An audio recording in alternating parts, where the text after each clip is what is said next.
Welcome to another episode of Nerds Drink Whiskey. This is another episode in our series of Oregon Spirit Distillery. This is their Bottled in Bond. My name is Bond, James Bond.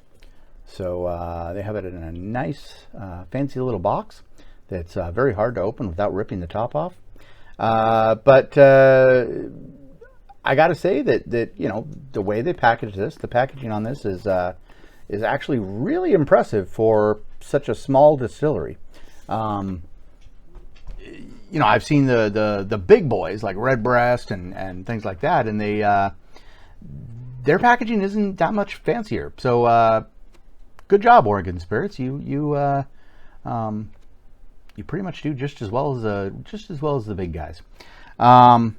So, anyways, first off, let's judge this on the nose. Wow, right on the nose!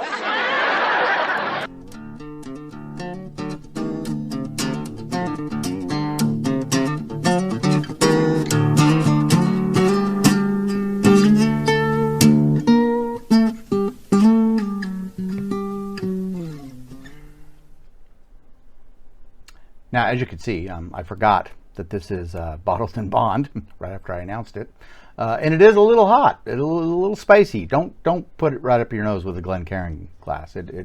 My nose is probably fried. But once you know, I fried out most of my senses, I actually could get a little bit more of the sweetness, the kind of a caramel kind of a notes, a little bit of maple, you know, a lot of sweetness. So other than the heat, very pleasant, but there is heat there because it is 100 proof. So if you have to, grab an eyedropper. All whiskey fans should have. I don't have one for some reason, but I don't think I have a good place to put it. But always have an eyedropper just for your whiskey. Don't confuse that with the eyedropper you use for your kid. You might blind them. I'm blind, Father. I'm blind. But a little bit of eyedropper, you know, for your 100 proof. Just a little eyedrop, or a fourth of a capful or something. Yeah, just a touch of water in your whiskey. Make sure it's not tap water. Make sure it's like a Brita water or something. And because the chlorine is just bad for the whiskey. But yeah, this is 100 proof, and I think it's time for me to bring out my friend Dark Helmet. Dark Helmet, do your thing. Ludicrous speed!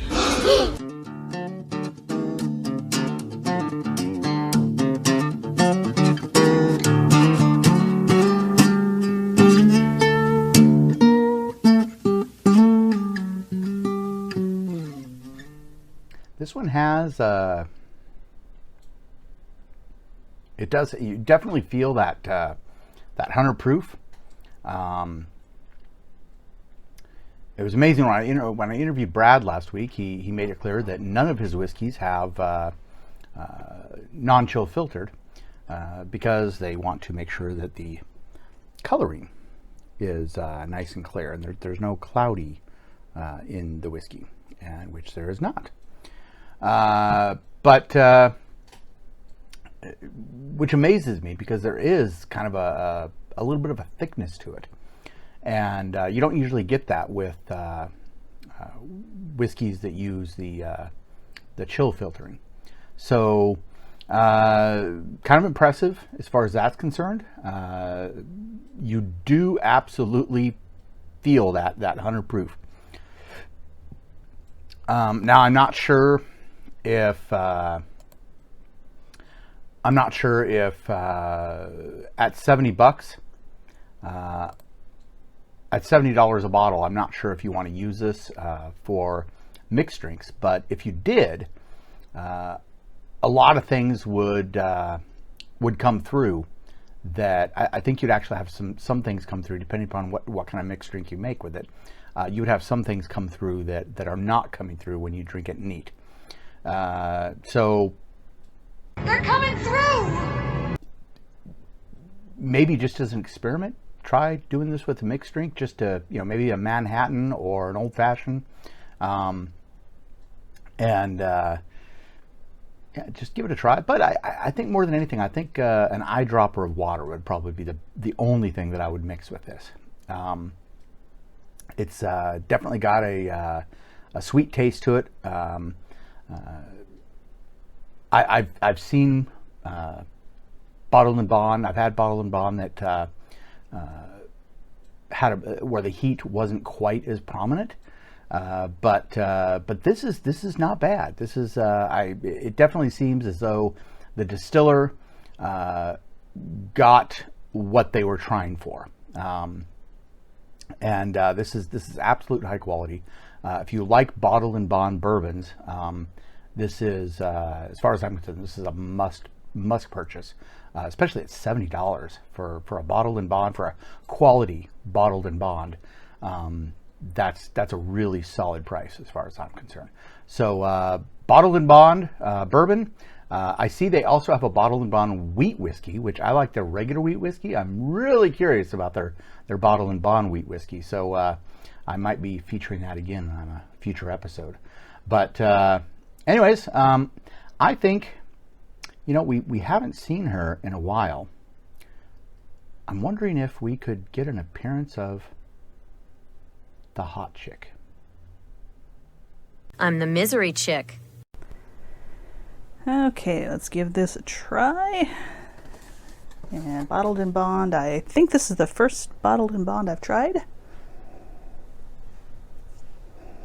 And for my nose, yeah, I definitely smell a lot of spice, but my nose is definitely nowhere near as strong as the Host of Nerds Drink whiskey. But the fact that I can get a smell out of it, that's saying something for me. So,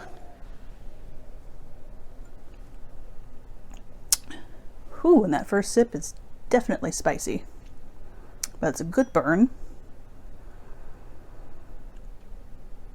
And all I'm getting is spice right now. I'm not getting anything definitive.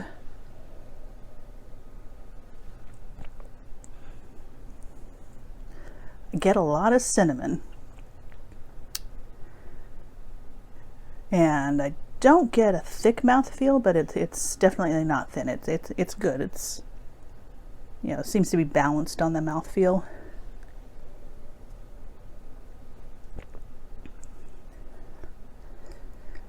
Yeah, third sip in, it's definitely a pleasant warmth, but still mostly what I'm getting is very strong cinnamon. Definitely good. I'm not sure I'd spend $70 on a bottle for everyday use, but yeah, it's definitely not bad. I'm definitely liking it. Yeah, I'd probably like it if it wasn't 80 degrees where we're at, but in the wintertime I could see this being very, very nice right before bed. So that's the Hot Chicks review. Okay, everybody, that was the Hot Chick. For your information, before you send that hate mail, my wife is the voice of the Hot Chick, and she's the one who named the Hot Chick. So don't send the hate mail to her. I'm not sure where you'd send it to, because she doesn't care. But anyways, next week you will see me attempt to not make a fool of myself by doing a blind taste test of the 3 Oregon Spirits products that I have: the regular wheat whiskey, the bond, the bourbon, and the Bottled and Bond bourbon. So I'll be having those 3 lined up and try and see if I can do a blind taste test and figure out which is which. Anyways, see you next week for the blind taste test episode of Nerds Drink Whiskey. See you next week.